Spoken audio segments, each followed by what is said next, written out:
السلام عليكم ورحمة الله وبركاته. بوتشو رجع لكم بمقطع جديد. مقطعنا اليوم راح يكون توقعات حق غرعة كاس الخليج خليجي 25. اول شيء اكيد انتم عارفين الاندية المشاركة في خليجي 25 وعارفين انه بتغام في البصرة، بس خلونا اذكركم في غرعة دور المجموعات. المجموعة الاولى العراق، اليمن، عمان، السعودية. معركة غوية ومجموعة فعلا ما تدري من اللي بيتأهل منهم. المجموعة الثانية قطر، الكويت، البحرين، الامارات. احس صراحة ان المجموعتين فعلا قوي، بس اشوف ان المجموعة الثانية اقوى من المجموعة الاولى اللي هي من الاصل قوية. والحين خلونا نتكلم عن كل فريق بشكل سريع، وبعدين راح اقول لكم عن توقعاتي ومين اتوقع انه راح ياخذ كاس الخليج راح يقام في البصرة. اول شيء خلونا نتكلم عن المنتخب المستضيف واللي هو العراق. العراق قاعد يمر في فترة وايد زينة له، وافضل لاعب في العراق هو ميمي من وجهة نظري، وانا احس ان مستواه مع المنتخب نوعا ما نازل. اتوقع ان هاي كاس الخليج اللي راح يصير في العراق راح يبدع اكثر، لانه بين ارضه وبين جمهور. احس ان جمهور العراق راح يفول الملعب وراح يرعب المنافسين صراحة. الفريق الثاني اللي راح اتكلم عنه برازيل،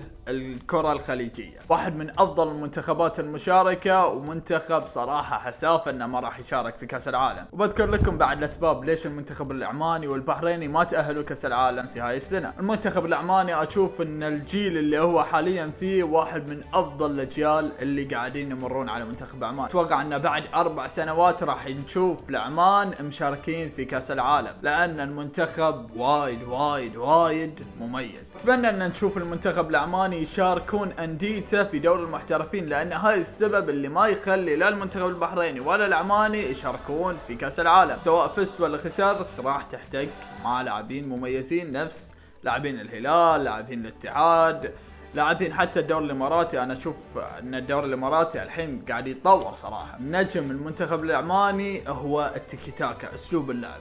انا اشوف ان ما عندهم نجم معين، هم الفريق بشكل كامل مميز منظم ويلعبون بشكل جدا حلو. يعني انا اشجع ارسنال، اشوف ان عمان قاعدين يسوون اللي يسوونه ارسنال. منتخب اشوف انه يستحق انه يتأهل كاس العالم. والحين خلونا نروح حق المنتخب الثالث واللي هو المنتخب اليمني. المنتخب اليمني اظن انه هو اضعف واحد بين الفرق. اظن ان منتخبه عنده امكانيات وايد، ما احس ان اقدر حتى اتكلم عنه وايد. اظن ان المنتخب اليمني ما راح يقدم الكثير في هاي البطولة، خاصة ان عندهم مشاكل، ما راح يقدمون شيء في هاي البطولة. خلونا ننتقل حق السعودية. السعودية افضل لاعب فيهم هم اثنين انا بالنسبة لي، ياسر الشهراني وسالم الدوسري. هذول الاثنين جدا مميزين، هم اللي معدلين منظومة المنتخب السعودي حاليا. راح اسوي مقطع ثاني اتكلم فيه عن توقعاتي عن كاس العالم، بس اتوقع انا ان المنتخب السعودي في كاس العالم هاي الجاي راح يقدم مباراة جدا كبيرة ضد الارجنتين في اول مباراة. اتوقع ان المركز الاول اللي راح ياخذه من المجموعة الاولى هم عمان، يمكن بعد يفوزون في كل مبارياتهم الثلاث. الفريق الثاني اظن ان اذا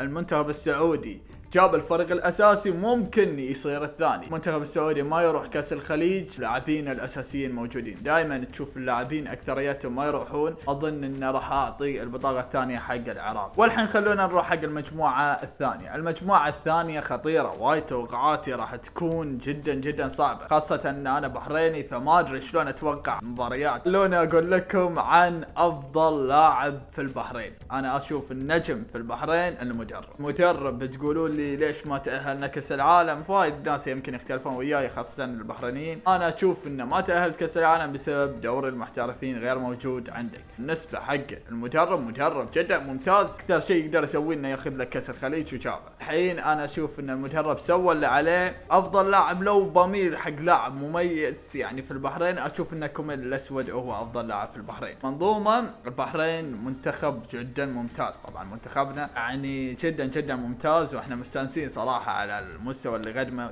ناهيك عن كاس العالم والمباراة الخسارة اللي خسرناها ضد ايران وهاي، بس المنتخب قاعد يقدم ويمر في افضل حالاته، خاصة ان خذينا كاس الخليج بعد غياب 25 سنة. هاي الشيء يعني جدا مميز. لو يكون عندنا دوري محترفين راح نتأهل الى كاس العالم نفس عمان. اتوقع بعد نفس الشيء في عمان. الحين خلونا ننتقل حق المنتخب الكويتي. المنتخب الكويتي صراحة اظن وضعه الحالي نفس المنتخب اليمني. لاعبين الكويت ما احسهم مركزين وايد في الكورة. ايمن يعني في مبارياتهم الاخيره تشوفهم وايد يعني يلعبون باصات غلط، لعب عشوائي. ما احس انه كمنظومه ممكن حتى انه يسوون شيء في هاي البطوله. الحين خلونا نروح حق المستضيف كاس العالم 2022 منتخب قطر. منتخب قطر عندهم افضل لاعبين، عندهم النجم الاول عفيف يا الهي يا رباه مصيبه هاي اللاعب. النجم الثاني معز علي، وفي عندهم عبد الكريم حسن، وعندهم الهيدوس. كلهم هذيل النجوم. وخوخي ابو علام يعتبر افضل لاعب، يلعب في كذا مركز، يلعب مدافع، وسط مدافع، سواء لاعب اساسي ولا احتياط. لاعب نفس خوخي ابو علام حلو انه يتواجد في منظومتك. المنتخب القطري راح يشارك في المنتخب الاساسي وراح يقدم بطولة جدا ممتازة. والحين عندنا المنتخب الاخير هو المنتخب الاماراتي. المنتخب الاماراتي عندهم افضل لاعب فيهم علي مبخوت من دون اي منازع. لاعب مميز، لاعب جدا ممتاز. بس حاليا انا ما ادري المنتخب الاماراتي هل راح يعتمد على الجيل القديم وبيجيب اسماعيل مطر، الحارس علي خصيف، ولا ماجد ناصر، ولا راح يغير. حتى خالد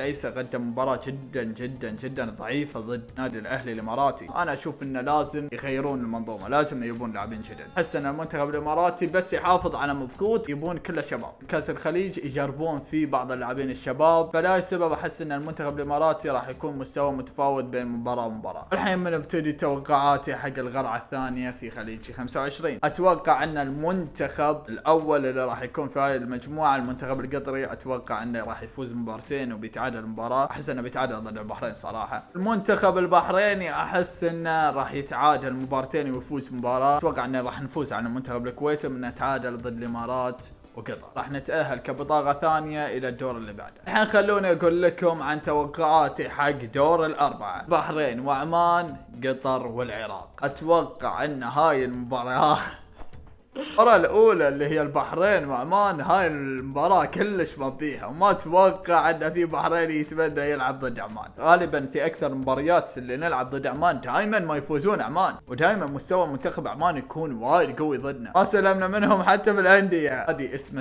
السيب. اللاعبين كلهم من المنتخب العماني لعبوا ضد أقوى فريق بحرين اللي هو رفاع الغربي. حاليا أنا بالنسبة لي أشوف أن رفاع الغربي أقوى من نادي محرق. مع الأسف أن نادي السيب فازوا علينا 3-0، وكانوا بعد ممكن يضعفون النتيجة، كلونا عكال في النص. اكيد عرفت توقعاتي. اتوقع ان عمان راح يفوزون، بس اتوقع ان هالمرة راح يكون في تنافس. اتوقع اذا راح يفوزون 2-1. والحين خلوني اقول لكم عن توقعاتي حق المباراة الثانية واللي هي بين العراق وقطر.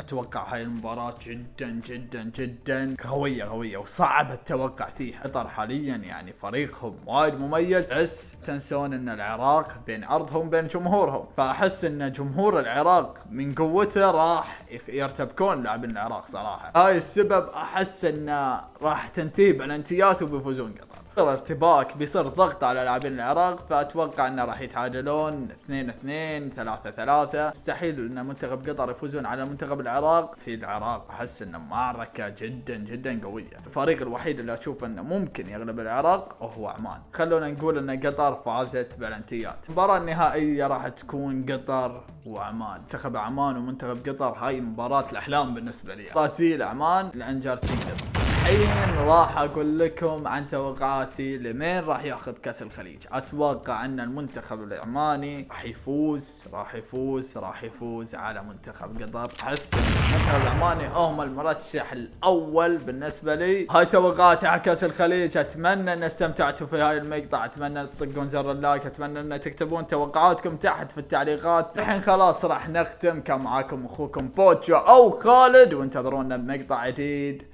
عن كرة القدم. والسلام عليكم ورحمة الله وبركاته.